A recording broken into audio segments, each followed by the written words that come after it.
қарасаң музыканттың миын ашытып жүрсің. Сенің туған күнің ба ол жеке, а?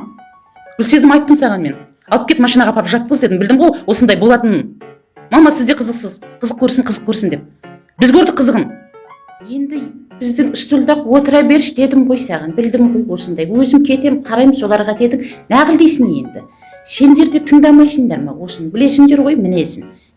Жалғыз сен ба ішкен? Жүр ғой басқалар тап-тұйнақтай болып. Үлкеннің де, кішінің де, еркегінің де, әйелінің де, бала шағаның бетінен шөліп былш-былш етіп сүйіп жүрсін. Жартысын танымайсың да ғой солардың. Отырыңдар енді, өйстіп салғыласып отырыңдар. Мына әкелеріңмен үй алсаңдаршы.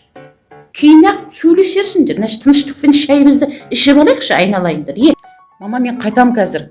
Астанаға ұшуым керек. Сәкеннің ертең жұмысы бар.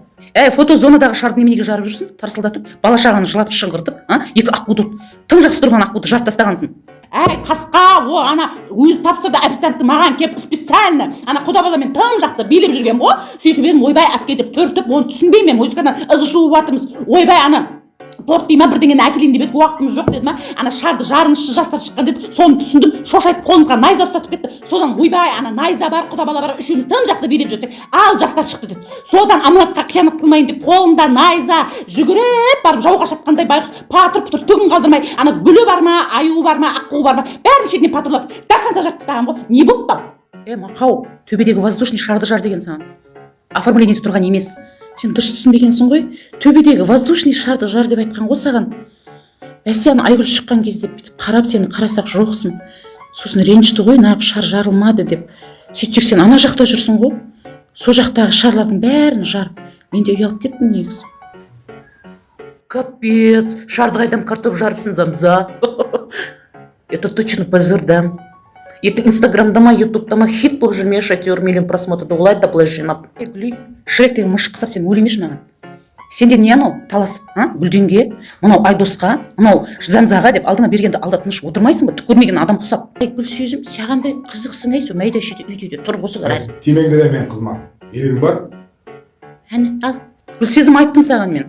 Алып кет машинаға апарып жатқыз дедім. Білдім ғой осындай болатынын. Бірге жүріп, бірге қайтыңдар деп. Енді шықтық қой бірге.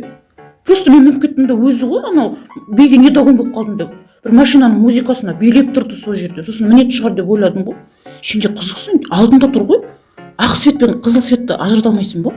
Ақ па, қызыл ма, қасқа келдік қой, әйтеуір не дей бересіңдер, атауымызды ішкізіңдер ғой ақыраяқ. Мақұл, мен ақ жексұрын, осы үйде мен ақ жексұрын ғой. Мақұл, қалғандардың элитасында осы үйдің позоры мен ақ болайыншы. Мына Ләйлаға сөйлеуге болмайды ғой, кемпір шалдың қызы. Осы-ақ бәрін күшті істейді әйтеуір. Мынаған сөйлеуге болмайды, әкесінің қызы, мынау шешесінің қызы, мынау үйдің кішкентай, мен ғой крайний. Асырап алғансыңдар ғой мен точно. Осы асырап алғансыңдар да мен кімнің қызымын, қасқа, мен кімнің қызымын. Кетемін жақтырмасаңдар, мен ақ кетейінші осы. Гүлден киімдерімді жинашы. Кетемін мен қазір осы бастан кете берейінші. Ой, Кумаш, Замза, пойызың таң ата, ой, не істейсің оған пен, қайда барасың? Вокзалда отырам, қасқа, вокзалда отырам. Таң атқанша отыра берем. Одан да халқымның арасында отырғаным жақсы. Өзім